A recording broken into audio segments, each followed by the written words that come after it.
E aí, gente, tudo bem?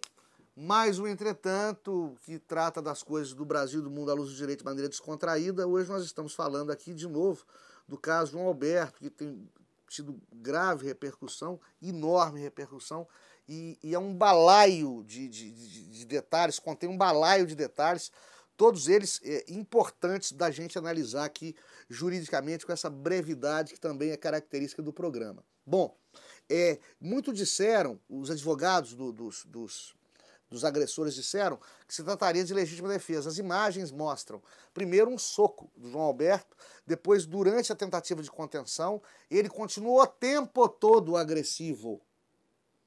O tempo todo agressivo. João Alberto só vai finalmente cessar a agressividade dele quando ele é colocado de bruços no chão. E é neste momento que ele é assassinado.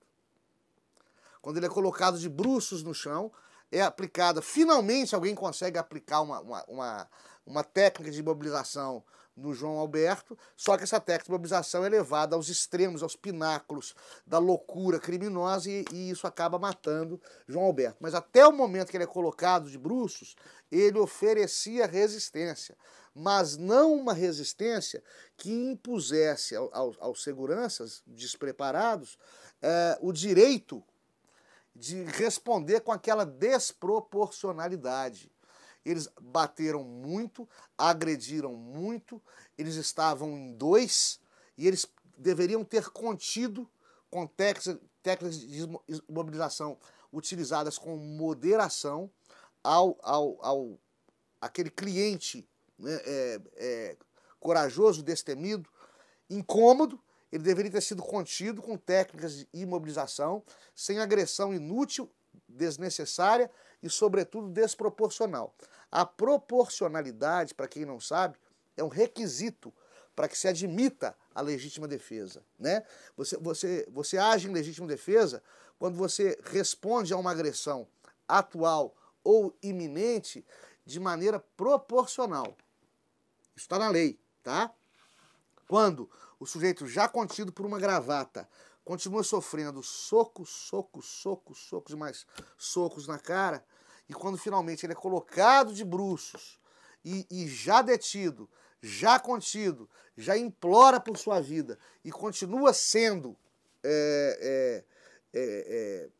estrangulado, continua sofrendo uma imobilização que o estrangula, não se pode mais falar de legítima defesa ali, né? Se poderia dizer que, olha só que bacana, que os seguranças não queriam matar João Alberto. Eu também acho que os seguranças não queriam matar João Alberto. Portanto, não houve dolo não é dolo direto. Ou seja, não houve um homicídio doloso direto. Não agiram com intenção de matar. Só que este não é o único tipo de crime doloso previsto no nosso Código Penal. Você também pode agir com dolo eventual. O que é isso?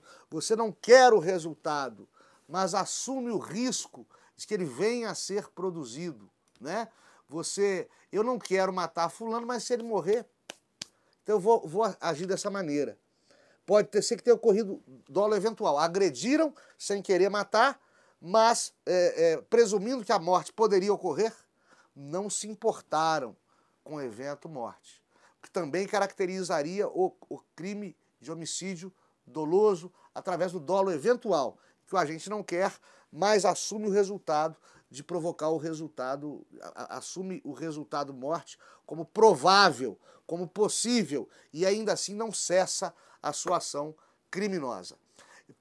Alguns podem dizer também que se trata de um crime culposo, ou seja, um crime que não há intenção e que não se assume o risco de provocar o resultado morte. O resultado morte ocorre por imprudência, imperícia ou negligência do cidadão, né?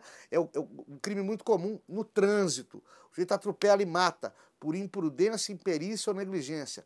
Não queria, não esperava, não entrou na sua percepção como condutor que aquele evento fatal, aquele atropelamento poderia ocorrer. No entanto, ocorre porque ele ultrapassou a faixa de pedestre, porque ele excedeu o sinal, porque ele furou o sinal vermelho. Esse é o crime culposo. Também não é o caso. E tem a figura que a gente conhece como préter dolo, ou préter intenção. Preste atenção.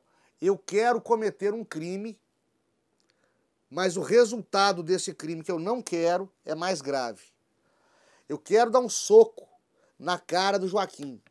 Só quero quebrar o nariz dele. Mas eu dou um soco na cara do Joaquim. O Joaquim quebra o nariz como eu queria, né? Mas além de quebrar o nariz, ele cai para trás, bate com a cabeça e morre. Isso é um crime préter doloso ou préter intencional. Qual que é a diferença disso na prática? Aqui, neste caso, os seguranças seriam condenados por lesões corporais, que é o que eles queriam fazer, seguidas de morte, que eles não queriam provocar. Eles seriam julgados por um juiz togado, não por um tribunal do júri, e a pena seria menor. Eu realmente não acho que os seguranças, repito, queriam matar. Eu não acho que eles queriam matar. Eles, de maneira atabalhoada, mataram. Não se importaram com isso. Não se importaram com isso. Estamos tratando de dolo eventual. Ou quiseram machucar e não cogitaram da possível morte. Aí estaríamos falando de lesões corporais seguidas de morte. Em quaisquer destes casos, aquela figura de branco, aquela senhora de branco, que primeiro comanda os seguranças na reação, depois impede terceiros de ajudarem, depois defende publicamente a atuação dos seguranças perante esses terceiros, com o celular nas mãos, aquela senhora que atua inclusive como superior hierárquica daqueles seguranças, ela é coautora de tudo aquilo que está acontecendo ali à luz do direito. Tem um artigo do Código Penal, o artigo 29, que diz que todo aquele que contribui para a prática do evento criminoso incide sobre as penas nele cominadas. A ele cominadas. Ela ali é coautora. É bom que se saiba disso. Ela não agrediu, ela não bateu, ela não atuou fisicamente na morte do senhor João Alberto, mas estava ali moralmente auxiliando. Ela tinha poderes hierárquicos para fazer cessar a agressão. Ela não fez cessar a agressão e ela, por isso, é coautora de tudo aquilo de ruim e de péssimo que ocorreu, tá? Alguns outros questionaram também. E o pessoal que estava filmando, que estava vendo, esse pessoal não agiu, esse pessoal não intercedeu, esse pessoal não tem alguma culpa? Não.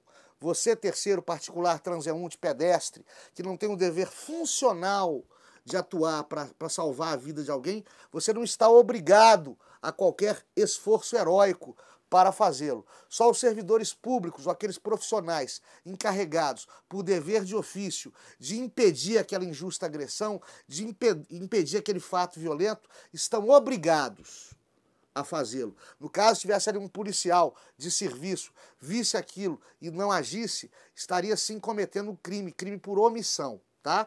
Mas os terceiros atuam se quiserem. Se atuarem, se interferirem, se tentarem impedir, serão bons cidadãos e dignos de nossos aplausos, mas não estão obrigados a isso por lei, de qualquer modo e em qualquer hipótese. De uma certa maneira também a atitude deles foi muito positiva, porque ajudou, com imagens que as câmeras de circuito interno de TV não mostraram, ajudou a mostrar ângulos ali, nuances e ações dos envolvidos que estão ajudando a elucidar o caso e a causa, e é a maneira desse pessoal, é a maneira que esse pessoal teve de ajudar civicamente, e eles contam aí com a nossa simpatia e com a nossa gratidão por isso, tá bom?